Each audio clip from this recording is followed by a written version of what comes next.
Hello dear students, chapter number 7 એનો last topic transformers. પહેલા તો ટ્રાન્સફોર્મર્સ એટલે શું, ટ્રાન્સફોર્મર કોને કહેવામાં આવે છે? તો જ્યારે કોઈ પાવર જનરેટિંગ સ્ટેશનમાંથી આ પાવર જનરેટિંગ સ્ટેશન છે એમાંથી જ્યારે વોલ્ટેજ ઉત્પન્ન થતો હોય તે વોલ્ટેજની વહેંચણી કરવી પડે. આપણા ઘર સુધી એ પાવર કઈ રીતે પહોંચે તેની વહેંચણી જરૂરી છે. હવે એ અંતર એ પાવર જનરેટિંગ સ્ટેશનથી અંતર તો ખૂબ જ મોટું હોય. હવે ખૂબ મોટા અંતરથી એ પાવરને લાવવો કઈ રીતે, બરાબર? કારણ કે એમાં જ્યારે આપણે ઘણા બધા ઇલેક્ટ્રિક પોલ્સ, મોટા મોટા થાંભલાઓનો ઉપયોગ કરીએ, જાડા વાયરનો ઉપયોગ કરીએ, તો એમાં અવરોધ ઘણો બધો હોય. એ અવરોધને કારણે શું થતું હોય, ઉષ્માનો ઘણો એવો વ્યય થતો હોય, પાવરનો ઘણો એવો લોસ થતો હોય. તો આ લોસ છે ઓછો કેમ કરવો અને મહત્તમ પાવરને ઘર અને ઉદ્યોગો સુધી પહોંચાડવા માટે વ્યવસ્થા કઈ રીતે કરવી? તો વચ્ચે પાવર સ્ટેશન હોય, આ પાવર સ્ટેશનની અંદર ટ્રાન્સફોર્મર લગાવેલા હોય. તો આ ટ્રાન્સફોર્મરનું કાર્ય શું? તો અહીંયા જે વોલ્ટેજ આવ્યો હોય એ વોલ્ટેજને, જે ઓછો વોલ્ટેજ હોય તો વધારે કરી આપે, અને વધારે વોલ્ટેજ હોય તો એને ઓછા વોલ્ટેજમાં કન્વર્ટ કરીને આપે, બરાબર? તો આ એપ્લિકેશન, એ ટ્રાન્સફોર્મરની એપ્લિકેશન જે ખૂબ જ મહત્વની એપ્લિકેશન છે, બરાબર? ખૂબ જ મહત્વની કહી શકાય એ ટાઈપની એપ્લિકેશન છે, જેની આજે આ લેક્ચરમાં આપણે ચર્ચા કરવાના છીએ, બરાબર? તો પહેલા તો ટ્રાન્સફોર્મર કોને કહેવાય? એવું વિદ્યુત ઉપકરણ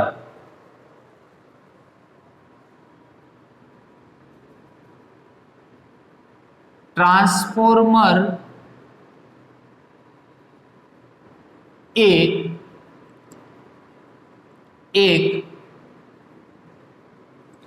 એવું વિદ્યુત ઉપકરણ છે જે ઊંચા એસી વોલ્ટેજને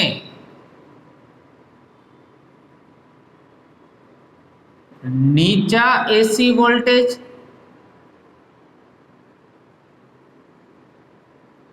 અથવા નીચા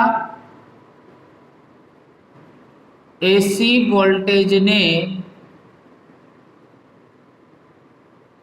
ઊંચા એસી વોલ્ટેજમાં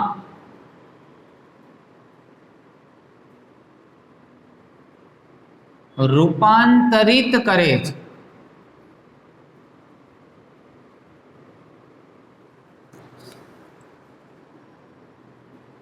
સિદ્ધાંત, ટ્રાન્સફોર્મરનો સિદ્ધાંત કયા સિદ્ધાંત પર કાર્ય કરે છે? તો ટ્રાન્સફોર્મર અન્યોન્ય પ્રેરકત્વના સિદ્ધાંત પર કાર્ય કરે છે. અન્યોન્ય પ્રેરકત્વ એટલે શું? તો બે કોઇલ હોય, એક કોઇલમાં જો તમે વિદ્યુત પ્રવાહનું વહન કરો તો એમાં જે ફ્લક્સ ઉત્પન્ન થાય એ ફ્લક્સ કોની સાથે સંકળાય?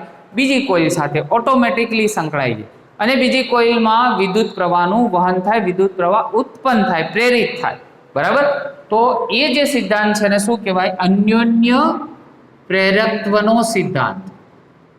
એટલે આ સિદ્ધાંત પર કાર્ય કરે છે, બરાબર?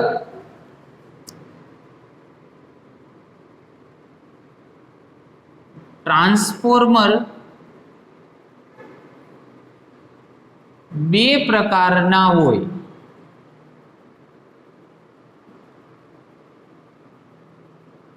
સ્ટેપ અપ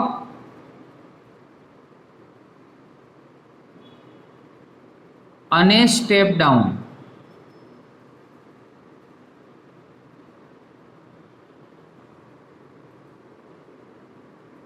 પેલા લખીએ સ્ટેપ અપ.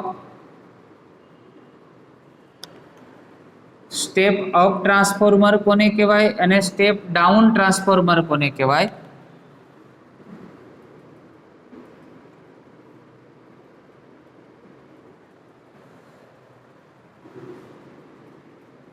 જે ટ્રાન્સફોર્મર નો ઇનપુટ વોલ્ટેજ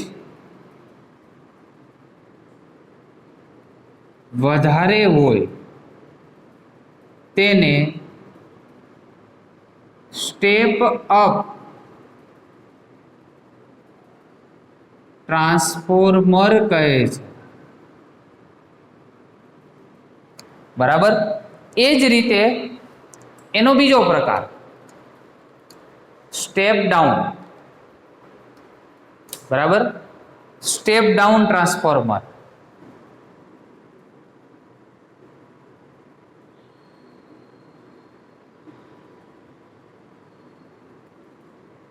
તો જે ટ્રાન્સફોર્મર નો ઇનપુટ વોલ્ટેજ ઓછો હોય તેને સ્ટેપ ડાઉન ટ્રાન્સફોર્મર કહે છે. આ વિદ્યુત ઉપકરણ એવું વિદ્યુત ઉપકરણ છે જે એસી નું એસી માં રૂપાંતરણ કરે છે.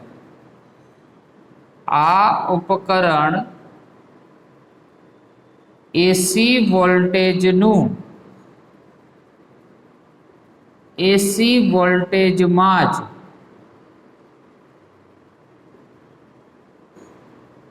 રૂપાંતરણ કરે છે. તો પ્રશ્ન આપને એ થાય કે એસી નું એસી માં રૂપાંતરણ કરે તો એનું મિનિંગ જ શું? એસી નું એસી માં રૂપાંતરણ કરે તો મિનિંગ શું? તો આ બે મેન મુખ્ય જે એના જે પ્રકાર છે એ જ એનો મિનિંગ છે કે એસી નું એસી માં કરે પણ જો તમારે અહીંયા ઓછો વોલ્ટેજ હોય તો વધારે કરી આપે, તો સ્ટેપ અપ, અને ઓછો વોલ્ટેજ વધારે વોલ્ટેજ હોય તો ઓછો કરી આપે એટલે સ્ટેપ ડાઉન. પણ એસી નું એસી માં થાય, એસી નું ડીસી માં થાય નહીં. અને જે ઉપકરણ એસી નું ડીસી માં રૂપાંતરણ કરે તેને શું કહેવાય? રેક્ટિફાયર કહેવાય. Chapter number 14. બરાબર. પાર્ટ 2 ચેપ્ટર 14 યાદ રાખજો ખાસ. એટલે આમાં આવૃત્તિ આવે. એસી હોય એટલે આવૃત્તિ નો કોન્સેપ્ટ આવે. બરાબર. ચલો, તો આ વાત થઈ આપણે બેસિક. હવે એની રચનાની આધારે એના પ્રકારો જોઈએ.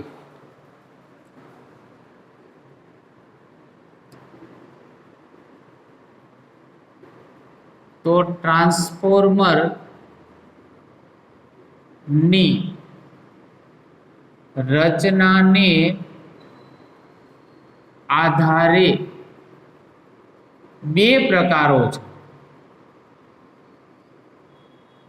પહેલું છે કોર ટાઈપ અને બીજું છે શેલ ટાઈપ. બંનેની આકૃતિ દોરીએ આપણે. કોર ટાઈપ ટ્રાન્સફોર્મર હોય છે એની અંદર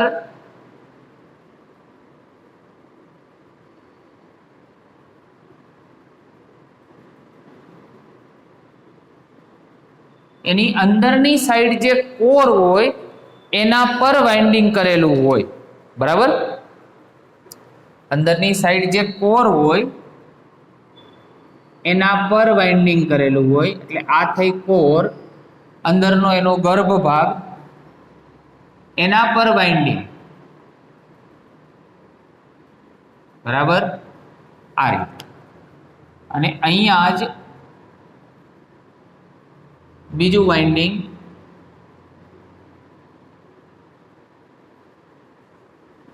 આ બાજુનું જે વાઇન્ડિંગ છે, આ બાજુનું વાઇન્ડિંગ જે છે એને કહીશું પ્રાઇમરી, અને આ બાજુ જે છે એને કહીશું સેકન્ડરી. ગુજરાતીમાં કહીશું આને મુખ્ય, આને કહીશું ગૌણ. બરાબર. તો આ થઈ કોર ટાઈપ. આ ટ્રાન્સફોર્મર કઈ ટાઈપ થયો? કોર ટાઈપ ટ્રાન્સફોર્મર થયો. બરાબર. બીજો એ જ રીતે સેલ ટાઈપ,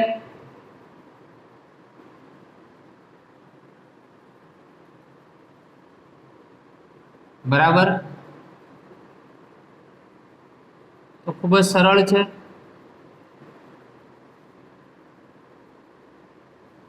વાઇન્ડિંગ તો એ જ રહેવાના, પ્રાઇમરી અને સેકન્ડરી, બરાબર. એમાં કોઈ પ્રકારનો ફેરફાર થવાનો નથી. તો આ બાજુ નું જે વાઇન્ડિંગ છે એ થઈ જશે આપણે પ્રાઇમરી, અને આ સાઈડનું જે વાઇન્ડિંગ છે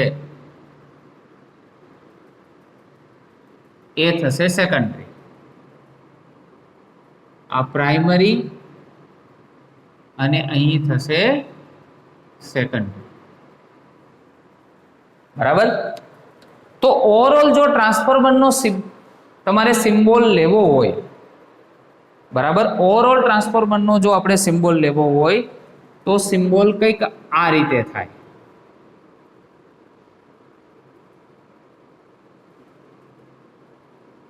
આ વાઇન્ડિંગ થયું એટલે એક પ્રકારની કોઇલ થઈ. બરાબર. ચેપ્ટર 14 માં આપણે ટ્રાન્સફોર્મર વચ્ચે રાખેલું, બરાબર, સ્ટેપ ડાઉન ટ્રાન્સફોર્મર જે વોલ્ટેજને ઓછું કરતું હતું. તો આ બે વાઇન્ડિંગ આવ્યા, એક પ્રાઇમરી અને બીજું સેકન્ડરી. આ બાજુ શું આવશે? P4 પ્રાઇમરી અને S4 સેકન્ડરી. બરાબર. આના આટાની સંખ્યા NP અને આ સેકન્ડરીના આટાની સંખ્યા NS. આમાંથી જે વોલ્ટેજ, આ બે છેડા વચ્ચેનો વિદ્યુત સ્થિતિમાનનો તફાવત Vp, બે છેડા વચ્ચે વિદ્યુત સ્થિતિમાનનો તફાવત Vp અને આના બે છેડા વચ્ચેનો વિદ્યુત સ્થિતિમાનનો તફાવત Vs. આનું EMF EP, આનું EMF ES. આમાંથી વિદ્યુત પ્રવાહનું જે વહન થાય છે એ થાય IP, અને આ કોઇલમાંથી વિદ્યુત પ્રવાહનું વહન થાય એનું નામ આપીએ IS. બરાબર. તો આટલી ભૌતિક રાશિઓ ટોટલ યાદ રાખવાની થાય. હવે કાર્ય કઈ રીતે કરે? તો જેવું તમે પ્રાઇમરી કોઇલમાં વિદ્યુત પ્રવાહનું વહન કરો, એટલે કે અહીંયા વિદ્યુત સ્થિતિમાનનો તફાવત તમે આપો એટલે વિદ્યુત પ્રવાહનું વહન થાય. તો આ કોઇલમાં ફેરાડેના નિયમ અનુસાર ફ્લક્સ ઉત્પન્ન થાય. આ ફ્લક્સ છે એ ફ્લક્સ કોની સાથે લિંક થાય? એની બાજુમાં રહેલી બીજી કોઇલ સાથે લિંક થાય. બરાબર.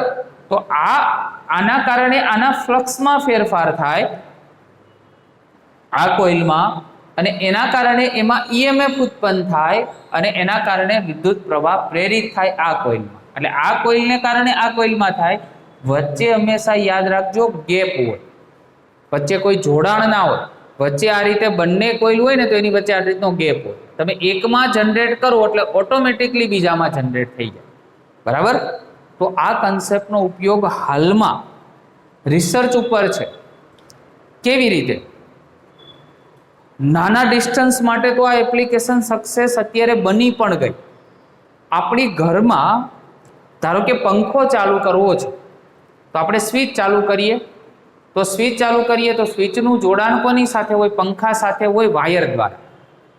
તો આ કન્સેપ્ટ તમને એવું કહે છે કે જે દિવસે લાંબા અંતર માટે ટ્રાન્સફોર્મર એટલે કે અન્યોન્ય પ્રેરકત્વનો સિદ્ધાંત સાબિત થઈ ગયો, એ દિવસે વચ્ચે કોઈ વાયરની જરૂરિયાત નહીં ઊભી થાય, વાયરલેસ કોમ્યુનિકેશન થઈ જશે. અહીંયા તમે સ્વિચ પાડી, ડાયરેક્ટ જ પંખો ચાલુ થયો, પણ વચ્ચે કોઈ વાયર નહીં હોય. વિધાઉટ વાયર શું થઈ જશે? બરાબર, એપ્લિકેશન સ્ટાર્ટ થઈ જશે. નાના અંતર માટે તો અત્યારે શક્ય બની જ ગયું છે. જો મોટા અંતર માટે જે દિવસે આ રિસર્ચ શક્ય બન્યું, એ દિવસે ખૂબ જ મોટી ઉપલબ્ધતા અને સક્સેસ આપને મળશે.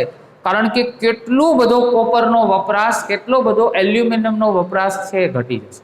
એટલે ઓટોમેટિકલી કોસ્ટિંગ છે એકદમ શું થઈ જશે? ડાઉન થઈ જશે. બરાબર, તો આ થયું આપણે ટ્રાન્સફોર્મરની વાત. હવે જે આ ટ્રાન્સફોર્મર છે એ કાર્ય કઈ રીતે કરે છે એ સમજાયું, પરંતુ એનું મેથેમેટિકલ સ્વરૂપ આપણે લઈએ કાર્યમાં છે. તો ફેરાડેના નિયમ પરથી, ફેરાડેનો નિયમ શું કહે છે? પહેલા પ્રાઇમરી માટે લગાવી, તો લખીએ પ્રાઇમરી વાઇન્ડિંગ માટે EP is equal to minus NP d∅B divide by dt. આને નંબર 1 આપ્યું. આ ફેરાડેનો નિયમ હતો. E is equal to minus N d∅dt. ફ્લક્સનો સમયના સાપેક્ષે ફેરફાર એ EMF આપે છે. બરાબર, એવી જ રીતે સેકન્ડરી માટે લગાવીએ, તો secondary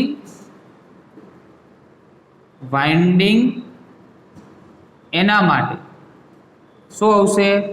ES is equal to minus NS, flux તો સેમ આવશે, d∅B ડિવાઇડ બાય dt. સમીકરણ નંબર 2.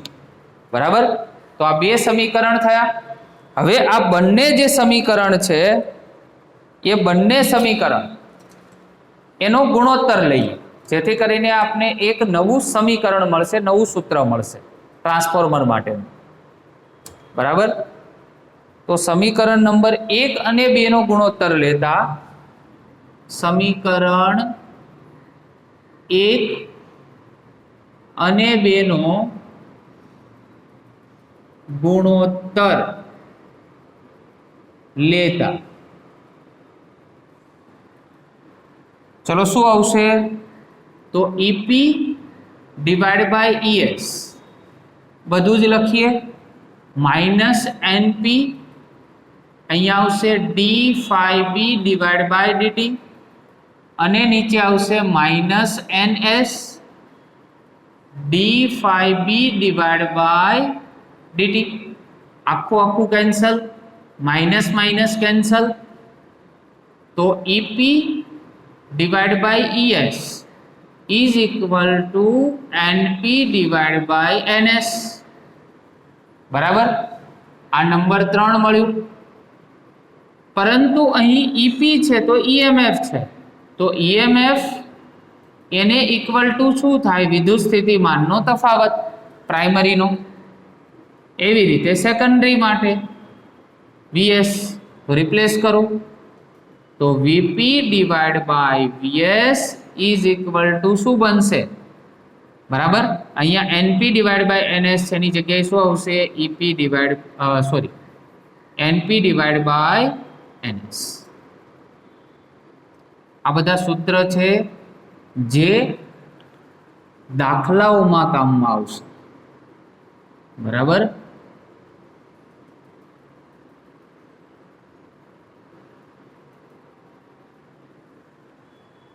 હવે યાદ રાખો, ટ્રાન્સફોર્મર માટે હંમેશા ઇનપુટ પાવર અને આઉટપુટ પાવર એક સમાન હોય. ટ્રાન્સફોર્મર ની કાર્યક્ષમતા 100% ગણવામાં આવતી હોવાથી ઇનપુટ પાવર બરાબર શું થાય? આઉટપુટનો પાવર. હવે ઇનપુટ પાવર એટલે પીઆઈ, આઉટપુટનો પાવર એટલે પીઓ. બરાબર. ટ્રાન્સફોર્મરમાં હંમેશા પાવર એક સમાન જ હોય. હવે પાવરનું સૂત્ર તો આપણે જાણીએ છીએ, P ઇઝ ઇક્વલ ટુ, અહીંયા સાઈડમાં આપણા નોલેજ માટે લખીએ છીએ, P ઇઝ ઇક્વલ ટુ શું હતું? યાદ કરો, VI. હવે આ ઇનપુટ છે તો ઇનપુટ સાઈડ તો શું હોય? પ્રાઇમરી. અને આઉટપુટ સાઈડ શું હોય? સેકન્ડરી. તો પ્રાઇમરી એટલે VPIP અને સેકન્ડરી એટલે VSIS. ચલો અહીંયા VP અને VS ને હું નીચે લાવું છું તો સામે શું થશે? IS અને IP. શું થશે? IS અને IP. સમીકરણ નંબર 5. સમીકરણ 4 અને 5 બંનેને મર્જ કરો તો સમીકરણ 4 અને 5 ને સરખાવતા, ચલો સમીકરણ 4 ને 5 ને સરખાવો તો VP divide by VS is equal to NP divide by NS is equal to IS divide by IP. સમીકરણ નંબર 6. મોસ્ટ ઇમ્પોર્ટન્ટ રિલેશન આવ્યો, પ્રાઇમરી નો વોલ્ટેજ ડિવાઇડ બાય સેકન્ડરી નો વોલ્ટેજ ઇઝ ઇક્વલ ટુ પ્રાઇમરીના આટાની સંખ્યા divide by સેકન્ડરીના આટાની સંખ્યા is equal two સેકન્ડરીનો પ્રવાહ divide by પ્રાઇમરીનો પ્રવાહ. બરાબર. તો આ જે રિલેશન છે, બરાબર, આ રિલેશન ખૂબ જ અગત્યનો છે. બરાબર. આ રિલેશન તમારે ખૂબ જ અગત્યનો છે. એમાં તમારે યાદ રાખવાનું થાય કે જો આટાના સંદર્ભમાં આ સંબંધ લેવો હોય સમીકરણ 6 પરથી તો ટ્રાન્સફોર્મેશન ગુણોત્તર પણ તમને આમાંથી મળી શકે એમ છે. તો સમીકરણ નંબર 6 પરથી NS ડિવાઇડ બાય, જો હું NP કરું એટલે સેકન્ડરી ડિવાઇડ બાય પ્રાઇમરીના આટાની સંખ્યા, તો એને લેમ્બડા કહેવાય છે. અને જ્યાં લેમ્બડાને શું કહેવાય? ટ્રાન્સફોર્મેશન ગુણોત્તર કહે છે. શું કહે છે? ટ્રાન્સફોર્મેશન ગુણોત્તર. હવે યાદ રાખો, જો સેકન્ડરીના આટાની સંખ્યા પ્રાઇમરી કરતા વધારે હોય એટલે આ બાજુ પ્રાઇમરી, આ બાજુ સેકન્ડરી, સેકન્ડરીના આટાની સંખ્યા વધારે તો તેવા ટ્રાન્સફોર્મરને સ્ટેપ અપ ટ્રાન્સફોર્મર કહે છે. બરાબર. અને જો સેકન્ડરીના આટાની સંખ્યા ઓછી હોય તો તેવા ટ્રાન્સફોર્મરને સ્ટેપ ડાઉન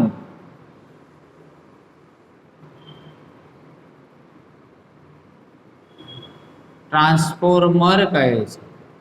યાદ રાખજો, સેકન્ડરીના આટાની સંખ્યા વધારે પ્રાઇમરી કરતા તો સ્ટેપ અપ, અને સેકન્ડરીના આટાની સંખ્યા ઓછી પ્રાઇમરી કરતા એટલે પ્રાઇમરીની વધી થઈ, પ્રાઇમરીના આટાની સંખ્યા વધારે તો સ્ટેપ ડાઉન ટ્રાન્સફોર્મર કહેવામાં આવે છે. સ્ટેપ અપ હોય તો આઉટપુટનો વોલ્ટેજ વધે અને સ્ટેપ ડાઉન હોય તો આઉટપુટનો વોલ્ટેજ ઘટી જાય.